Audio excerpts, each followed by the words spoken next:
نحمده ونستعينه ونستغفره ونعوذ بالله من شرور أنفسنا ومن سيئات أعمالنا من يهده الله فلا مضل له ومن يضلل فلا هادي له أشهد أن لا إله إلا الله وحده لا شريك له وأشهد أن محمدا عبده ورسوله وبعد. Kita melanjutkan hujjah orang-orang Asy'ariyah, Mu'tazilah, Jahmiyah yang mentaktil, yang meniadakan, menolak kalau Allah bisa dilihat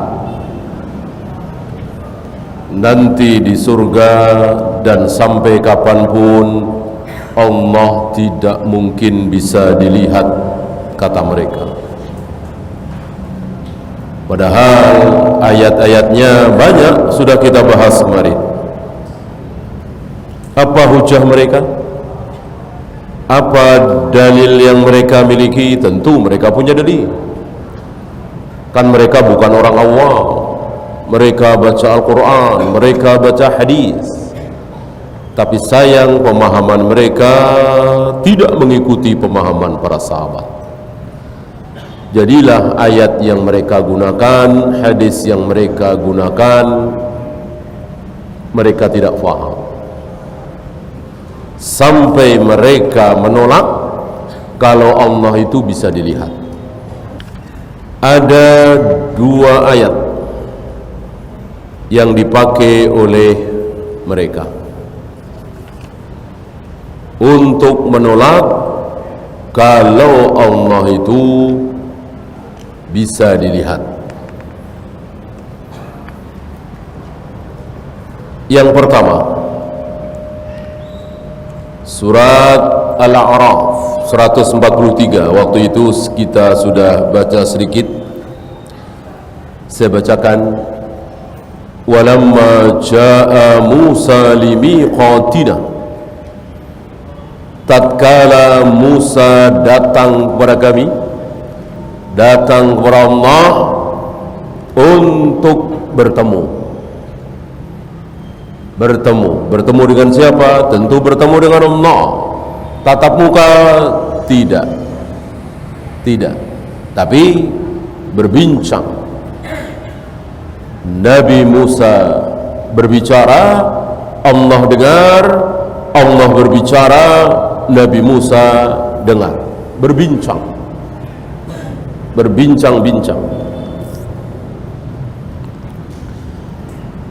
Adapun Nabi Musa tidak melihat Allah, tentu Allah melihat Nabi Musa.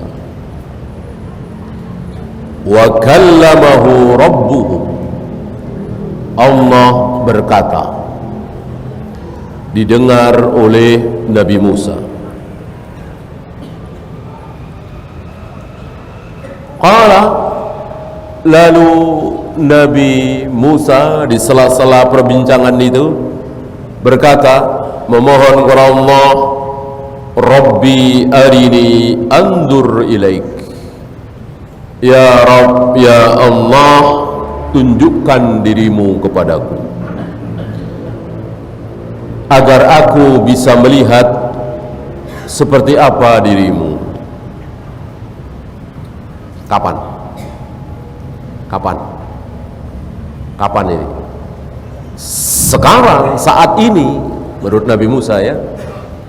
Jadi kalau diterjemahkan dengan gamblang, ya Allah, tunjukkan dirimu kepadaku agar sekarang ini aku bisa melihat engkau, gitu. Kemudian Allah menjawab, lan tarani, engkau tidak mungkin bisa melihat aku. Lan tarani, engkau tidak mungkin bisa melihat aku. Kapan? Sekarang. Bukan nanti bisa. Ini dia. walakin indur ilal jabal, akan tetapi lihatlah gunung itu, tidak jauh dari tempat itu ada gunung. Sebagian ulama mengatakan gunung Sina atau Tur Sina. Fa in istaqarra makanahu fasawfa tarani, seandainya gunung itu tetap berada di tempat semula seperti sedia kala, engkau akan bisa melihat aku. Walamma tajalla rabbuhu lil jamal, tatkala Allah tajalla. Ini banyak terjemahan, banyak makna dari tajalla. Intinya Allah bukan Allah menjelma, tentu tidak. Allah berikan sedikit kekuasaannya ke gunung itu. Ja'alahu daqqa, hancur.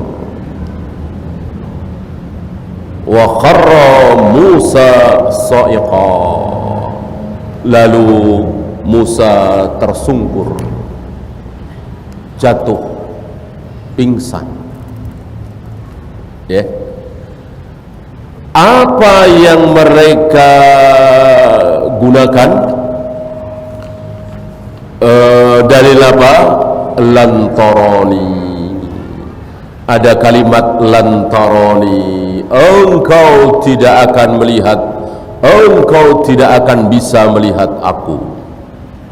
Ini difahami oleh mereka kapan? Selama-lamanya, sampai kapanpun, 1.000.000 tahun lagi, 1 triliun tahun lagi, nanti di surga Allah tidak akan bisa dilihat, kata mereka.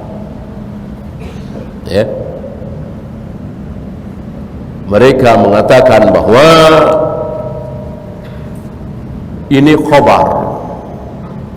khobar yang datang dari Allah tidak mungkin mansukh. Hukum asal memang iya, ketika Allah mengkhabarkan sesuatu, maka khabar itu tidak mungkin mansukh. Allah mengkhabarkan bahwa surga itu kekal, neraka itu kekal, tiba-tiba mansukh. Oh, sekarang surga tidak kekal lagi, neraka tidak kekal lagi. Nggak mungkin, mustahil.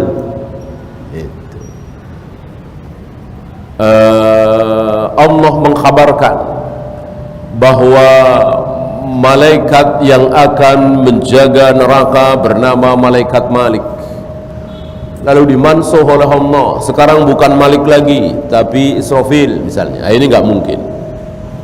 Khabar yang datang dari Allah tidak mungkin mansuh. Beda dengan yang bukan khabar, perintah, larangan. Ini bisa mansuh. Allah membolehkan minum khamar, setelah sekian lama Allah mengharamkan. Mungkin ada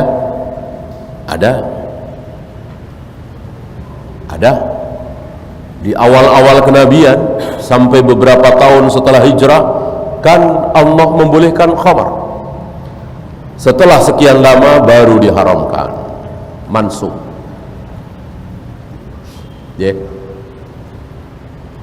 Allah memerintahkan Rasul dan para sahabat awalnya sholat menghadap Baitul Maqdis, Palestina. Kemudian dimansukh menghadap ke Masjidil Haram. Itu perintah dan larangan, ada mansukh. Adapun khabar tidak ada. Sekali Allah mengkhabarkan bahwa surga itu kekal, maka sampai kapanpun kekal.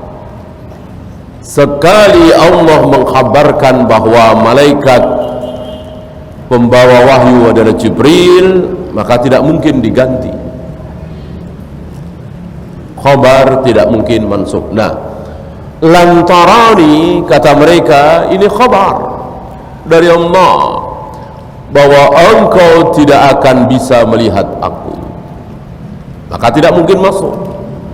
berarti ini kekal selama-lamanya, bahwa Allah sampai kapanpun tidak mungkin bisa dilihat.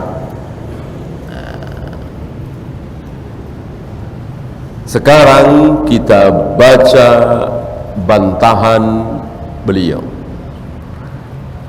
Beliau membantah dengan 3 bantahan yang kemarin sudah ya, bahwa bukan mansuh, tetapi ini khusus dan umum. Khusus di dunia Allah tidak bisa melihat, adapun di akhirat bisa. Beliau membawakan ucapan seorang ahlul lughah Ibnu Malik dalam kitab beliau Al-Kafiyah, yang mengatakan bahwa lan di situ bukan selama-lamanya. Lan yang artinya tidak akan, itu tidak selama-lamanya. Yang berbicara adalah ahlu lughah, ahlul nahwu. Ahlu nahwu tentu menjadi patokan, karena yang diucapkan oleh Asy'ariyah, Mu'tazilah, Jahmiyah adalah dari segi bahasa. Lan ini selama-lamanya. Dijawab oleh ahlu nahwu. Ahli nahwu mengatakan tidak selama-lamanya. Artinya kalimat lantarani masih memungkinkan bahwa Allah bisa dilihat. Ini bantahan pertama. Bantahan kedua, anna Musa alaihi salatu wassalam lam yatlub minallahi ar-ru'yata fil akhirah. Yang diminta oleh Nabi Musa itu melihat Allah di akhirat apa di dunia? Tentu di dunia, waktu itu, hari itu, jam itu. Ya Allah, perlihatkan dirimu kepadaku. Kapan? Ya sekarang, bukan besok, lusa. Kalau besok, lusa tentu disebut, ya Allah, tampakkan dirimu kepadaku bulan depan. Nah, kan begitu, minggu depan. Tidak disebut, berarti sekarang, di dunia ini, bukan di akhirat. Wa innama talabu ru'yatin hadiratin. Saat itu juga Nabi Musa memohon melihat Allah, saat itu juga. Lihat kalimatnya, arini andur ilaik, perlihatkan dirimu kepadaku ya Allah, agar aku bisa melihat, menyaksikan seperti apa dirimu. Al-an, yaitu sekarang. Maka Allah menjawab, lantarani, engkau tidak akan bisa melihatku. Kapan? Sekarang. Lan tastati'u an tarani al-an, sekarang.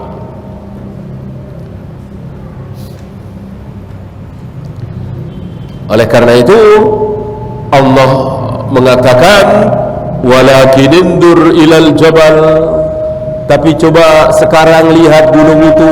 Lihat sekarang, lihat gunung itu. Kalau gunung itu masih berada di tempat semula, berarti sekarang. Kemudian hancurnya sekarang, maka ayat tadi tidak bertentangan dengan sabda Nabi yang mengatakan bahwa kelak kalian akan bisa melihat wajah Allah seperti kalian melihat bulan purnama. Tidak silau dan tidak berdesak-desakan.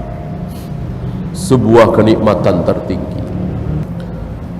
Maka kan gunungnya saat itu juga, Nabi Musa tersungkur jatuh saat itu juga. Ya. Wa nahnu naqul, beliau melanjutkan keterangannya, inna ru'yatallahi ta'ala fid dunya mustahilatun. Adapun melihat Allah di dunia ini betul-betul mustahil, tidak mungkin. Li'anna al-hal al-bashariyata la tastati'u ta'ammula ru'yatillah. Karena sifat manusia yang ada di dunia ini berbeda dengan sifat manusia ketika sudah sampai di surga. Beda jauh sejauh-jauhnya. Di surga kuat, di dunia ini tidak mungkin kuat. Tidak mungkin kuat. Karena Allah itu ada hijabnya. Allah itu ada hijabnya. Hijabnya apa? Hijab yang menutup diri Allah itu apa? Cahaya. Cahaya, nur. Seandainya hijab itu dibuka, maka apapun yang dilihat oleh Allah terbakar. Saking besarnya kekuasaan Allah. Hijabuhun nur. Ini sabda Nabi sallallahu alaihi wasallam. Hijabuhun nur. Hijabnya Allah itu nur, cahaya. Lau kasyafahu la ahraqat subhatu wajhi ma intaha ilaihi basaruhu min khalqihi. Apapun yang dilihat oleh Allah akan terbakar kalau hijabnya itu dibuka. Tidak mungkin, ya. Allah itu bisa dilihat di dunia ini. Adapun di surga beda. Manusia di surga sifat fisiknya, akalnya, nuraninya beda. Beda dengan waktu mereka di dunia. Ketika Nabi Nuh melihat anaknya timbul tenggelam, sedih enggak Nabi Nuh? Sedih, menangis. Nah, nanti ketika Nabi Nuh masuk surga, melihat anaknya Kan'an di neraka disiksa habis-habisan, sedih enggak Nabi Nuh? Tidak, beda. Beda. Begitu pula Rasulullah SAW ketika beliau diberitahu oleh Allah bahwa Abdullah dan Aminah dua-duanya kekal di neraka, beliau menangis. Para sahabat yang ada di situ ikut menangis. Setelah beliau memberitahu bahwa barusan Jibril mengkhabarkan kepadaku bahwa ayah ibuku masuk neraka. Beliau menangis, para sahabat ikut menangis, sedih. Bagaimana ketika beliau nanti sudah masuk surga? Menangis? Tidak. Bersedih? Tidak. Beda. Ya. Kalau beliau bersedih, kalau beliau menangis, batal ayat Al-Quran, batal hadis Nabi bahwa di surga tidak ada tangisan, tidak ada kesedihan, setetes air mata tidak ada. Air mata kesedihan tidak ada. Ya, setitik kesedihan. Kan sedih ya. Apa yang lebih ringan? Kecewa. Kecewa, sedikit kecewa. Ya. Tadi minta apa? Kopi sama bidadari ya. Kopi pahit, dikasih gula dikit sama bidadari misalnya, ya kan kecewa dikit lah ya. Nggak mungkin ada. Maunya kopi pahit ya pahit, manis ya manis. Manisnya seberapa pas, ya. Tidak ada. Kecewa sedikit sekali tidak ada. Apalagi sedih, menderita, sengsara. Kalau perasaan kita sama persis dengan perasaan waktu di dunia, tentu menangis terus kita melihat anak kita mungkin masuk neraka, ibu kita mungkin masuk neraka, teman dekat kita, tetangga kita masuk neraka, mungkin sedih, nangis. Kalau perasaan kita persis seperti perasaan di dunia ini, beda sebeda-bedanya. Maka tidak ada sedih, tidak ada kecewa, yang ada puas. Ya. Begitu juga melihat wajah Allah sekarang nggak akan kuat. Jika Allah tampakkan dirinya di hadapan kita semua, mati semua kita. Sebagaimana gunung itu hancur, apalagi melihat Allah sekarang. Adapun di surga nggak masalah. Ya. Amma ru'yatullahi ta'ala fil akhirah fa mumkinatun.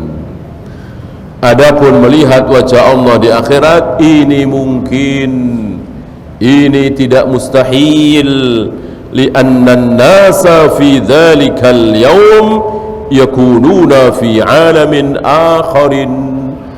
Karena hari itu manusia berada di alam yang berbeda, tidak seperti alam dunia ini, beda sifatnya.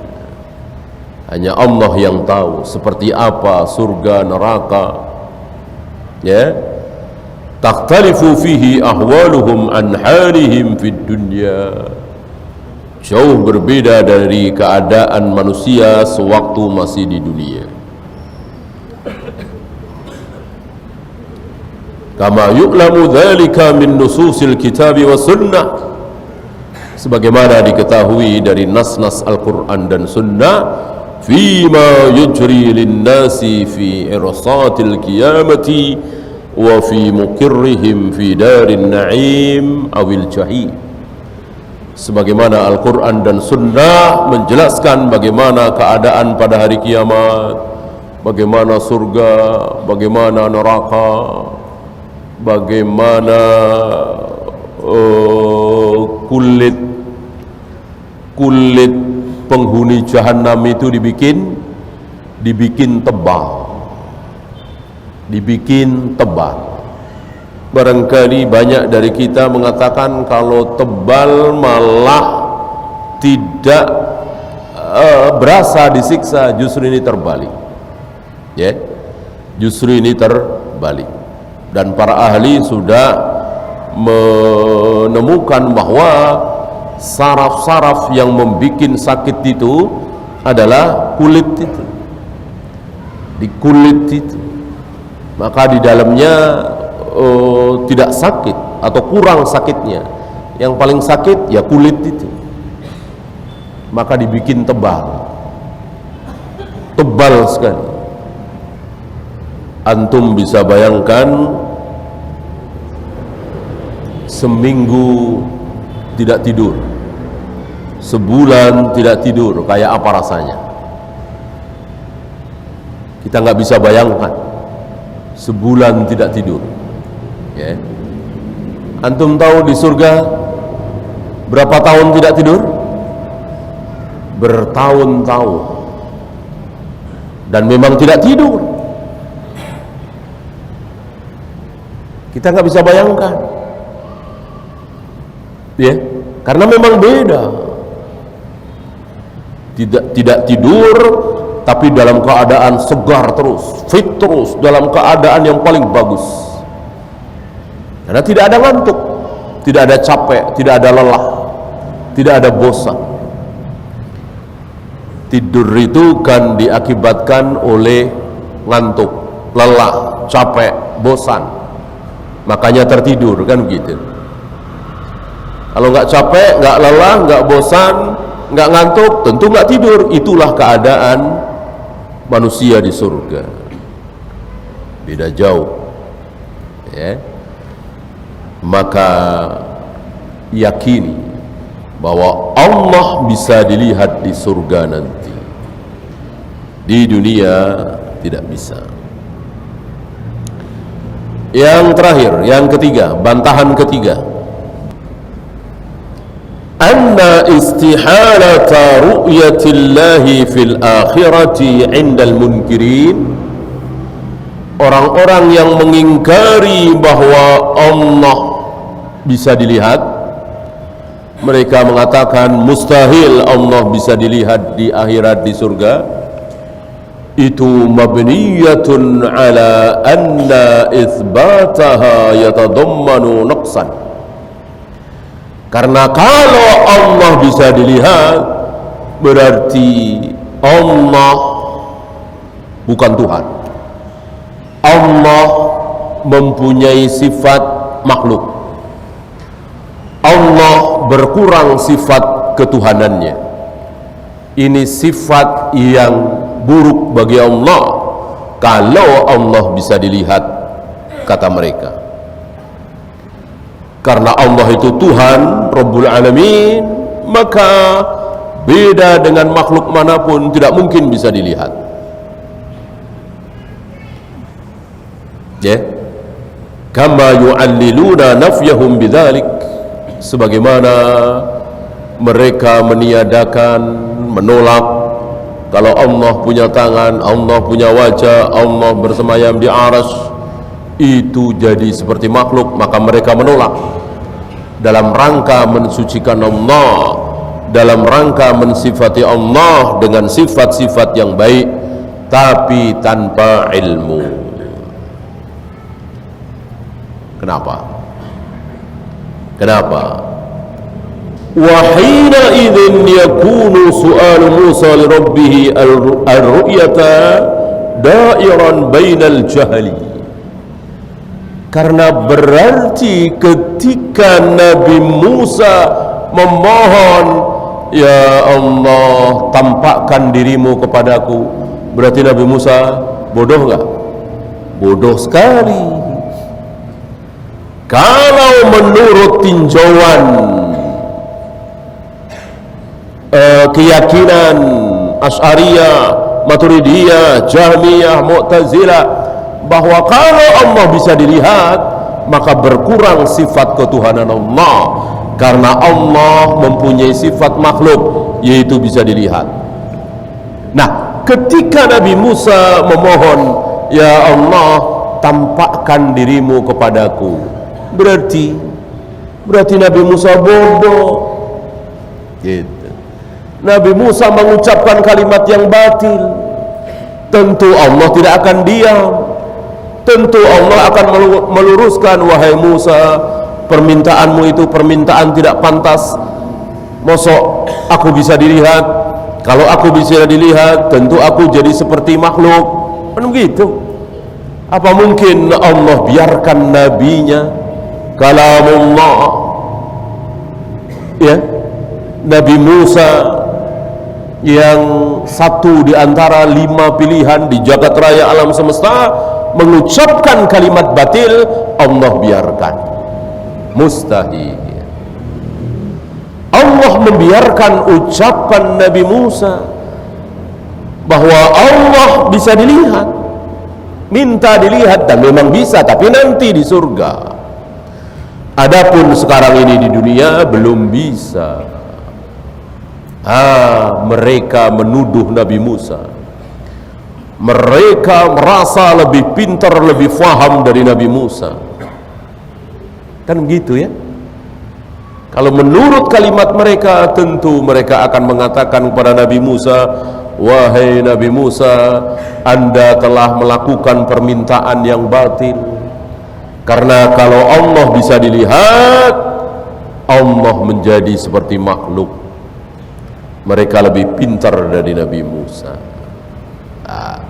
Ini semakin menguatkan hujah ahlu sunnah bahwa ketika Allah bisa dilihat nanti, ketika Allah punya tangan, tangannya 2, punya mata, bersemayam di arsy, turun ke langit dunia, itu bukan berarti Allah mirip-mirip makhluk. Salah satu dalil mana? Nabi Musa. Tentu Nabi Musa lebih tahu tentang Allah dari kita semua. Beliau memohon kepada Allah supaya bisa melihat Allah. Ma la yaliku bihi in kana aliman bi anna zalika mustahilun fi haqqillah. Kalau itu mustahil, bahwa Allah tidak mungkin bisa dilihat kapanpun, tentu Nabi Musa meminta sesuatu yang batil. Wa hina idzin yakunu haula illafun a'lamu min Musa. Ini dia. Maka berarti mereka lebih alim dari Nabi Musa, lebih faham dari Nabi Musa fima yajibu lillahi ta'ala wa yastahilu fi haqqihi. Apa yang wajib bagi Allah, apa yang mustahil pada diri Allah, mereka lebih tahu dari Nabi Musa. Wa hadha ghayatud dhalal. Ini puncak kebatilan, ini puncak kesesatan. Iyalah, mengaku dirinya lebih pintar dari Nabi Musa, ini puncak kesalahan, kesesatan. Ya, Nabi Musa mendapatkan wahyu, maksum, dijaga dari kesalahan. Siapa yang menjaga? Allah. Kita semua tidak mungkin ada yang maksum. Tidak mungkin kita salah langsung diluruskan oleh Allah, langsung dibetulkan oleh Allah. Enggak ada. Wahyu sudah putus. Wa bihadzal wajhi yatabayyanu anna fil ayati dalilan 'alaihim la dalilan lahum. Ini dia. Ini jelas bahwa dalil yang mereka bawakan tadi, lantaroni, itu dalil yang membela mereka apa menyerang mereka? Membela mereka apa menyerang mereka? Menyerang mereka, alaihim la lahum. Ya, justru dalil itu menampar mereka sendiri. Ya, menyerang mereka sendiri. Dan begitulah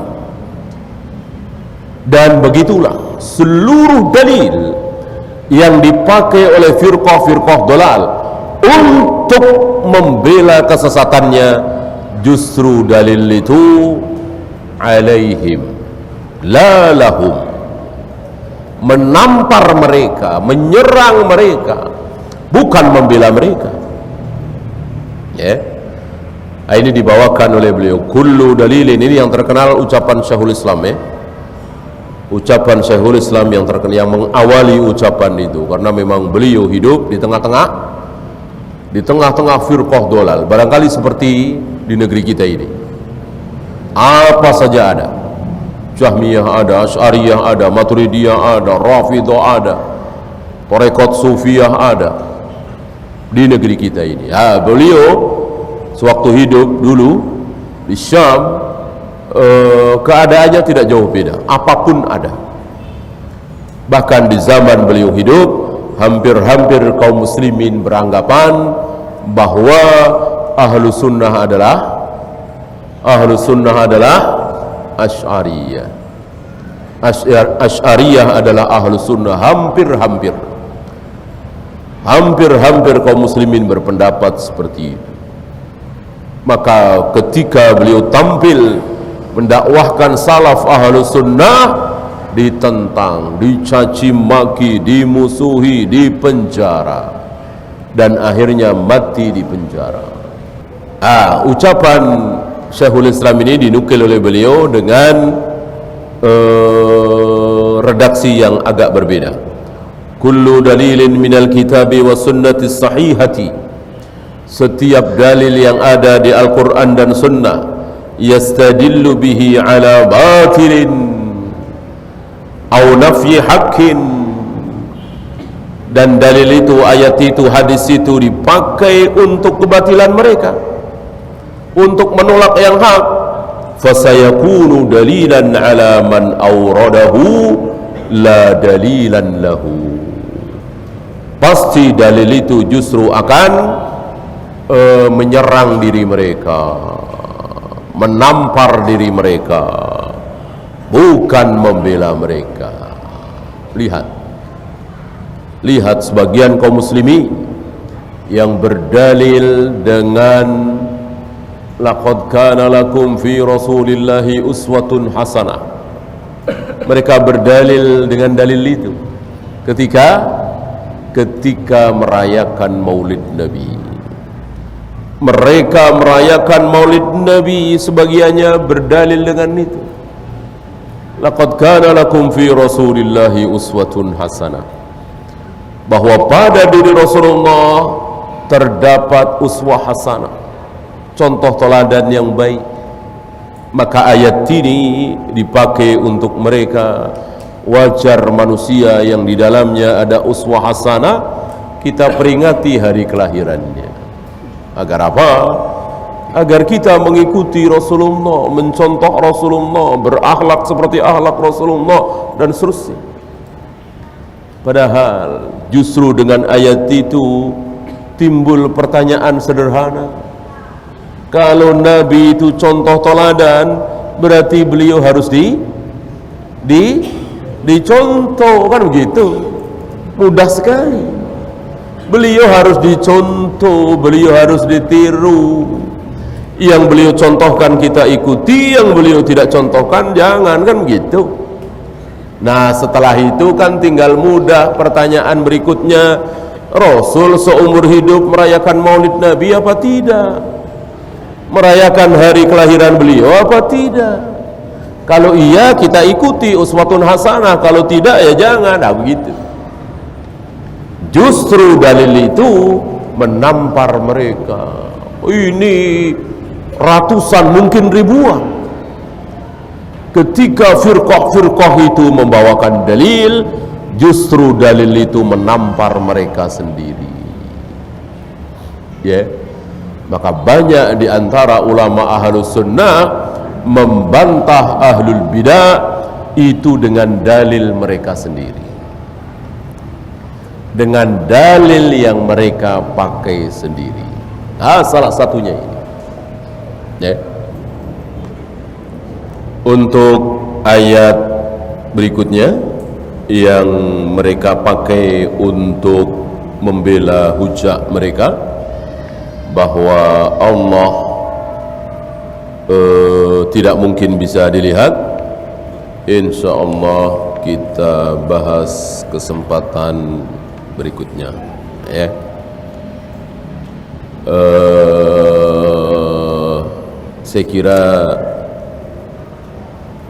Saya kira cuman 2 ayat, ya.